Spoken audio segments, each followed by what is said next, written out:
దీనిపైన కేసు ఏమి ఉండదా? నేను ఇప్పటిదాకా చెప్పేది అదే, నిన్న ఈ పాయింట్ ఆ ఇష్యూలో కూడా చెప్పింది అదే. మీరు జగన్ ఏమీ అనలేకపోతున్నారు, ఎందుకంటే బీజేపీతో జగన్మోహన్ రెడ్డికి ఉన్న అప్రకటిత స్నేహం. ఇది పాయింట్ నేను చెప్పాల్సింది. ఇప్పుడు మీరు ఏమైనా అనండి. ఇప్పుడు మరి ఈడీ కేసులు, సిబిఐ కేసులు పక్కా పెడదాం. వాటి మీద ఎలాగూ 12 ఏళ్ళుగా ఏమీ చేయలేకపోయారు. మీకు వివేక హత్య కేసు, అవినాష్ రెడ్డి ఏమీ చేయలేకపోయారు, పక్కా పెట్టండి. ఇప్పుడు ఇంత సీరియస్ ఆరోపణ చంద్రబాబు నాయుడు పైన అప్పుడెప్పుడో అన్నాడు నారావారి రక్త చరిత్ర అంటే అర్థం ఉన్నది వివేకం. రాజశేఖర రెడ్డి హత్యకు చంద్రబాబే చేయించాడు అనే మీనింగ్ వచ్చేలా అవునా కదా? క్లియర్ మీనింగ్ కదా, ఆరోపణ క్లియర్. ఇప్పటికీ అనుమానాలు ఉన్నాయన్నాడు. అసెంబ్లీలో మీరు మళ్ళీ ఎలా వస్తావో చూస్తా అన్నాడు. ఆ తర్వాత హెలికాప్టర్ యాక్సిడెంట్ అయింది అన్నాడు. ఇంత పెద్ద ఆరోపణ చేసినందుకు వేరే కేసు నిన్న చేశాడు, ఇప్పటివరకు కేసు లేదుగా. అంటే నాగేశ్వర అనేవాడు మీకు వీక్గా కనబడ్డాడు. జగన్మోహన్ రెడ్డి ఎదుర్కోలేరు.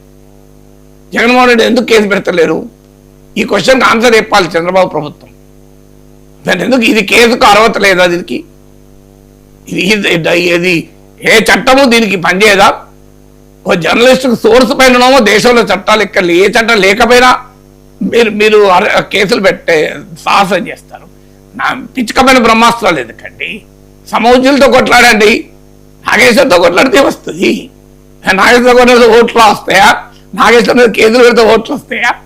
ఫైట్ ఎప్పుడు కూడా ఈక్వల్తో ఉండాలి. భీముడు దుర్యోధనుడు భీముడినే కోరుకున్నాడు, దుర్యోధనుడు సహదేవుని కోరుకోలే, దుర్యోధనుడు సంజయుని కోరుకోలే. ఆ వార్తా రచన చేస్తున్నప్పుడు వార్ రిపోర్టింగ్ సంజయుడు అవునా కదా?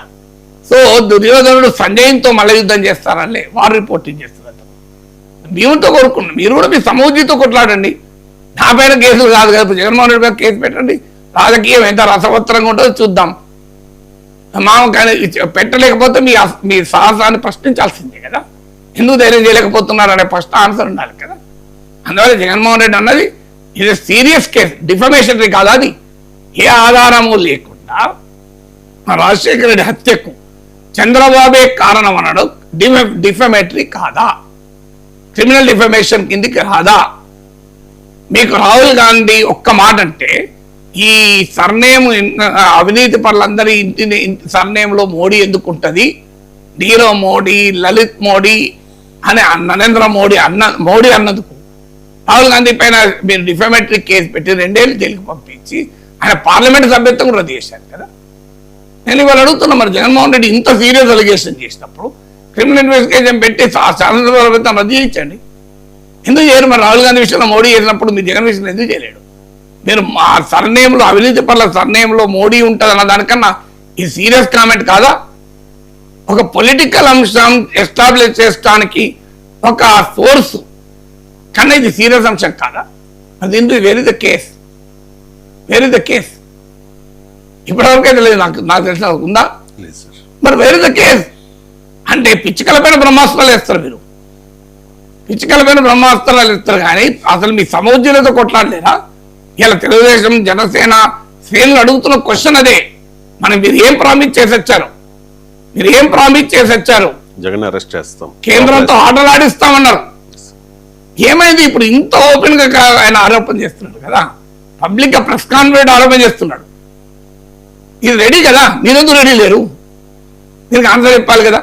ఫస్ట్ ఆ కామెంట్ న్యాయం కాదు, పూర్తిగా నేను డిసగ్రీ అవుతాను. ఇప్పుడు ఒక ముఖ్యమంత్రి పైన ఈ రకమైన ఆధారరహితమైన వ్యాఖ్యలు చేయడం అభ్యంతరకరం. వివేక హత్యప్పుడు ఇలాగే చేశారు. ఇప్పుడు చంద్రబాబు నాయుడే కారణం ఉన్నారు. 5 ఏళ్ళు ముఖ్యమంత్రిగా ఉన్నప్పుడు మనం ఎందుకు ఎస్టాబ్లిష్ చేయలేదు? జగన్మోహన్ రెడ్డి 5 years సీఎంగా ఉన్నాడు కదా. 5 ఏళ్ళు సీఎంగా ఉన్నప్పుడు ఎస్టాబ్లిష్ చంద్రబాబు నాయుడు పైన ఒక ఎఫ్ఐఆర్ అనే దాఖలైంది రాజశేఖర రెడ్డి విషయం. ఆయనే ముఖ్యమంత్రిగా ఉన్నప్పుడు ఒక కమిషన్ ఆఫ్ ఎంక్వైరీ చేసి చంద్రబాబు నాయుడు మీద ఛార్జ్ షీట్ వేశారా, ఎఫ్ఐఆర్ వేశారా? ఎట్లంటే మరి ఇప్పుడు పొలిటికల్ ఆరోపణ కూడా వేసి ఉండాలి కదా. హైలీ అబ్జెక్షనబుల్ ఆరోపణ, అందులో అనుమానం లేదు. జగన్మోహన్ రెడ్డి చేసిన ఆరోపణ ఏ రకమైన ఆధారము లేకుండా ఒక కాన్స్పిరసీ థియరీని ముందు పెట్టడం, 5 ఏళ్ళు ముఖ్యమంత్రిగా ఉన్నప్పుడు కనీసం ఎఫ్ఐఆర్ కూడా ఈ అంశంపై దాఖలు చేయకుండా అంత తీవ్రమైన హత్యా నేరం మోపడం అంటే అది ఎట్టి పరిస్థితుల్లో అంగీకరించలేము. అది ఇట్ ఇస్ అబ్సల్యూట్లీ అన్యాక్సెప్టబుల్. అందులో కూడా మీకు అప్పుడేమో రిలయన్స్ వాళ్ళు అన్నారు, రిలయన్స్ అని చెప్పి అప్పుడు ఒక థియరీ పెట్టారు. ఇప్పుడేమో చంద్రబాబు నాయుడు చెప్తున్నాడు. అదే సమయంలో కూటమి ప్రభుత్వానికి నేను అడుగుతున్న ప్రశ్న ఏంటంటే, ఒక పొలిటికల్ రిపోర్టింగ్ మీద